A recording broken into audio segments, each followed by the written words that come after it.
여러분 안녕하십니까? C채널 매거진 굿데이 첫 소식입니다. 우리나라에서 가장 큰 해양 오염 사고로 꼽히는 2007년 태안 원유 유출 사고. 전 국민의 관심과 봉사로 복구를 마친 가운데 복구 과정을 담은 사진과 영상 등 기록물이 유네스코 세계기록유산에 등재됐습니다. 이 중에는 한국교회 봉사단을 포함한 한국교회 성도들의 수많은 섬김과 헌신의 손길도 포함됐습니다. 피해 극복 15주년 기념 예배와 유네스코 등재 보고 현장을 하효진 기자가 전합니다. 국내에서 발생한 가장 큰 해양 오염 사고인 태안 앞바다 원유 유출 사고. 2007년 당시 엄청난 기름띠와 절망이 뒤덮였던 서해안 일대에 전국 곳곳에서 봉사자들이 모였고 그 가운데 한국교회 성도들의 손길도 가득했습니다. 그 헌신으로 깨끗한 바다를 되찾은 지금 태안의 기적이라 불리는 사고 극복 과정 기록물이 유네스코 세계 기록유산에 등재됐습니다. 22만 건에 달하는 기록물에는 만여 곳의 한국교회와 80만 성도들의 손길이 기록된 사진과 영상물 등 한국교회 봉사단 소유 기록물도 포함됐습니다. 15년 전에 현장에 있었던 목사로서 너무 감사했고 한국에 이런 힘이 있구나, 또 한국교회가 이런 일을 통해서 진짜 희망을 전달할 수 있다는 것이 너무나 감사했습니다. 지난 13일엔 태안 유류 피해 극복 15주년 그리고 유네스코 세계기록유산 등재를 보고하는 예배가 진행됐습니다. 한국교회 봉사단과 태안군 기독교연합회는 만리포교회에서 예배를 드리며 한국교회가 하나 되어 섬긴 태안의 기적을 되새겼습니다. 예배 설교를 전한 한교봉 부총재 정성진 목사는 자연을 회복시키는 일에 힘써 하나님의 창조 사역에 동참해야 한다고 강조했습니다. 우리 모두 생활 속에서 피조물의 탄식 소리를 듣는 영의 귀를 열고 하나님의 창조 세계를 복원하는 생태 선교사들이 될 수 있기를 예수님의 이름으로 축원합니다. 예배 이후 기록물 유네스코 세계기록유산 등재를 보고하고 태안 유류 피해 극복 기념관을 찾아 관람을 진행했습니다. 기념관은 유류 유출 사고의 아픔을 되새기고 극복 과정을 함께한 모든 이들의 섬김과 업적을 기념하기 위해 지난 2017년 개관했습니다. 자원봉사자들의 숭고한 뜻, 흔적을 우리가 좀 기억을 하고 자원봉사가 얼마나 하나님 원하시는 뜻인지, 하나님을 얼마나 기쁘시한 일인지에 대해 가지고 알고 돌아갔으면 참 좋겠어요. 한편 한교봉은 유네스코 세계기록유산 등재 축하 감사 예배를 내년 1월 한교봉 15주년 기념식과 함께 진행할 예정입니다. 절망으로 뒤덮였던 서해안에 예수님의 사랑을 전하고 섬김을 실천한 한국교회. 그 사랑과 헌신의 기록이 오랫동안 기억되고 계승되길 바랍니다. C채널 뉴스 하효진입니다. 교단과 교파를 초월해 나라를 위해 부르짖는 12시간 연합기도운동 2023 대한민국 국가기도회 원크라이가 내년 1월 6일 새 중앙교회에서 개최됩니다. 개최를 앞두고 지난 21일 열린 기자회견을 통해 2023 원크라이 주제 하늘의 아름다운 보고를 여소서를 소개했습니다. 원크라이 대회장 새 중앙교회 황덕영 목사는 새 첫 기도회를 통해 축복의 한 해를 만들고 이 땅에 영적 부흥운동이 일어나길 원한다고 전했습니다. 기도 외에는 방법이 없습니다.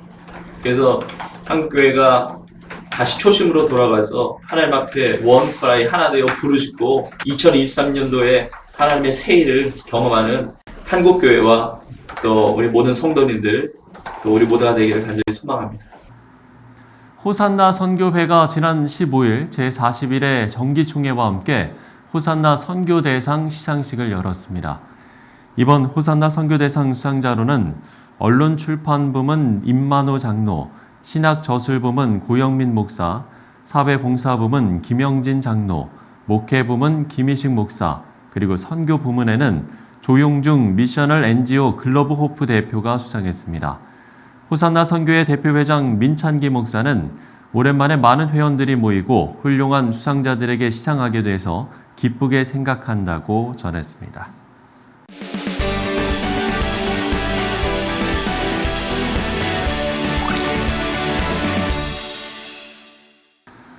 매년 겨울 우리는 거리에서 빨간 자선 냄비를 만납니다. 올해도 어김없이 거리에서 이웃들의 나눔을 기다리고 있는데요. 성탄절을 앞두고 한국구세군 박종환 사관 오늘 저희 스튜디오에 모셨습니다. 사관님 안녕하십니까? 네, 안녕하십니까? 네. 예. 자, 많은 분들이 겨울 또 크리스마스 하면 이 빨간 자선 냄비를 떠올리지 않을까 하는데 지난 1일부터 시작이 됐죠? 전국 360개소에서 네. 자원봉사자 한 4만 5천 명과 저희 구세군인들이 함께해서 12월 31일에 마칠 예정입니다. 뭐 장소는 어디에서 그러면 주로? 주로 이제 대도시 쪽에서 활발하게 진행이 되고요. 네네. 또 상징적으로 또 면 단위, 읍 단위까지 또 가서 우리가 모금은 조금 이렇게 조금 되지만 그래도 상징성으로 세워놓고 국민들에게 종소리를 들려드리고 있습니다. 혹시 뭐 해외에서도 진행이 되는 건가요? 해외에서도 저희 구세군은 이제 국제적인 조직이기 때문에 해외에서도 미국이나 또 영국 뭐 한 132개국에서 네. 동시에 12월 크리스마스 캐틀이라고 해서 진행이 되고 있습니다. 1928년에 첫 모금을 시작으로 자선냄비 모금 활동이 이어진 것으로 알고 있는데 코로나 기간에는 어땠습니까? 코로나 기간에도 모금이 진행이 됐습니까? 뭐 정부의 시책에 따라서 정책에 예. 따라서 저희가 모금할 수 있는 허가를 받아가지고요. 제가 기억하기로는 2020년 예. 3월에 보통 우리 자선 냄비가 12월에 하지 않습니까? 그쵸. 근데 3월에 가장 필요한 것이 마스크였습니다.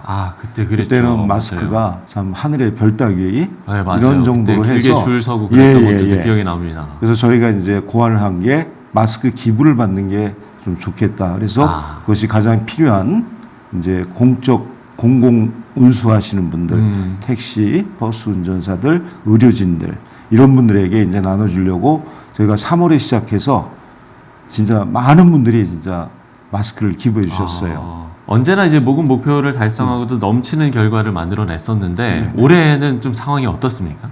IMF 때도 그랬지만 예. 어려울 때일수록 남을 돌아보는 우리 국민들의 저력이 있더라고요. 그래서 저희는 어려울 때일수록 더 자선 낭비가 더 뜨겁게 달궈지는 그런 경험을 했습니다. 앞서서도 이제 뭐 마스크, 그러니까 코로나19 상황에서 마스크 나눔에 대해서 이야기를 해주셨는데, 이 자선 냄비 모금액을 모아지면 글쎄 뭐 어떤 분들이 좀 도움을 받게 되는지도 궁금하거든요. 이제 많은 이제 NGO들이 있습니다, 우리나라에. 그 NGO들이 하는 사업들 이외에 네. 가장 이제 정부가 할 수 없는 또 법적인 테두리에서 할 수 없는 복지 사각지대가 있습니다.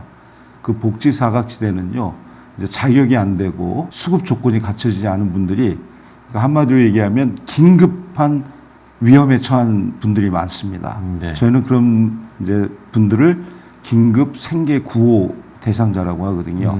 그래서 그런 분들을 저희가 발굴을 하는데 네네. 이 발굴이 쉽지 않습니다. 그래요? 예, 사회 곳곳에 이제 이렇게 숨겨져 있다기보다도 드러나지 않습니다. 어떻게 보면 사각지대. 그렇죠. 예, 사각지대. 그래서 그런 분들을 위해서 저희가 긴급 생계 지원을 하고 있습니다. 자선 냄비 활동을 보면서 그야말로 빠르게 변하는 사회 속에서 정말 이 나눔이라는 변하지 않는 것들에 주목하시는 모습이 뭐 저희에게도 그렇고 뭐 시청자 여러분들도 그렇고 큰 울림을 주는 게 사실이거든요. 예, 맞습니다. 예. 직접 이 사역을 감당하시는 분들은 어떻습니까? 모금 환경은 상당히 지금 갈수록 어려워지고 있습니다. 예. 이게 돈만 본다면, 이 어떤 물질적인 기부만 본다면 저희는 이 자선 낭비를 한마디로 철수를 해야 될 그런 상황까지도 옵니다. 갈수록 네네. 이제 왜냐하면 현금을 지참하고 다니신 분들이 이제 많이 줄었고요. 그렇죠. 예, 전부 이제 전자기기를 통하든 핸드폰을 통하든 스마트폰을 통해서 이제 페이를 하는 그런 분들이 많아져서 저도 그것에 대응해서 여러 가지 방법을 만들어내고 있지만 예. 결국 이제 상황은 안 좋아지고 있지만 저희가 구세군의 그 본질, 왜 우리가 자선 냄비를 매년 이렇게 해야만 하는가? 그것은 아마 이 사회에 저희만큼이라도 상징적으로 이웃을 함께한다, 어려운 이웃과 함께한다는 것, 그 다음에 계속적으로 그들을 관심을 두고 저희가 하고 있다는 것을 이 사회에 좀 보여준다기보다도 뭔가 나타내보고 싶은 거죠. 그래서 한 1년 내내 그냥 바쁘게 사시는 분들이 한 달만이라도 자선 남미를 보고 또 종소리를 듣고 또 우리가 또 새로운 또 이웃을 돌볼 수 있는 시간이 되지 않을까.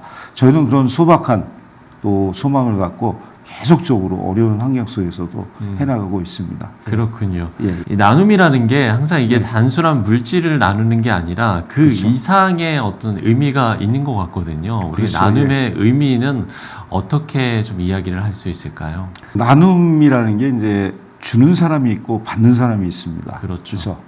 그러면 이제 예전에는 이 나눔을 주는 사람들은 어느 정도 이제 뭐라 그럴까요? 상황이 다 갖춰져 있는 사람들이 나누는 거잖아요. 예. 그리고 받는 분들은 또 이제 수혜자라고 얘기합니다. 요즘 수혜자라는 얘기는 안 하지만 그 받는 분들은 또 이 자존심, 어떤 자존감들이 상당히 이제 낮아질 때가 있어요.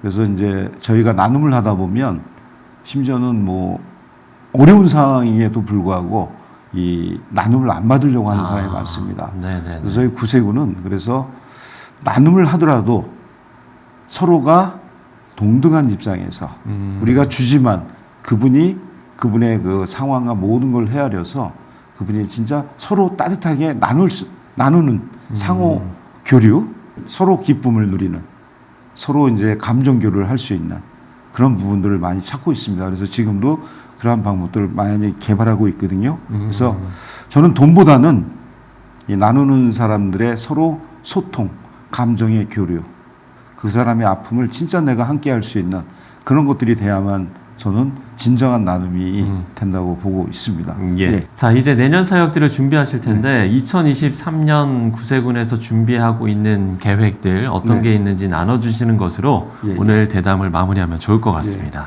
뭐 자선 냄비도 그렇지만 저희 구세군은요. 일단 우리 국민들에게 가장 필요한 것이 위로라고 봅니다. 지금 이제 많은 그 팬데믹 상황 속에서 지쳐 있고 힘들어하고 그래서 그 위로를 무엇으로 우리 국민들에게 줄 것인가. 그래서 회복을 한 다음에 저희는 그 회복된 상황에서 도약하는 것, 이제 점핑하는 거죠. 다시 한번 우리 대한민국이 점핑할 수 있는, 도약할 수 있는 한 해 2023년을 만들고자 저희가 여러 곳에 여러 방면 속에서 그런 것 사업들을 전개하려고 또 선교하려고 그렇게 계획을 세우고 있습니다. 예, 그렇군요. 국민에게 어떤 위로를 또 위로를 무엇인가를 무엇으로 줄 것인가를 고민하면서 그렇죠. 사역의 예. 방향을 잘 계획하시기를 저희도 기도하도록 하겠습니다. 알겠습니다. 네. 자, 지금까지 한국 구세군 박종환 사관과 이야기 나눠봤습니다. 사관님 오늘 말씀 고맙습니다. 예, 감사합니다. 예.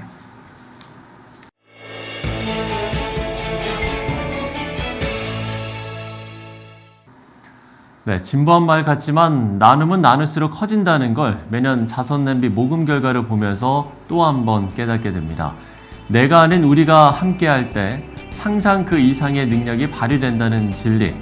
네, 우리 삶에서도 꼭 발견됐으면 좋겠습니다. 시차를 매거진 굿데이 오늘 순서는 여기까지입니다. 시청해주신 여러분 고맙습니다.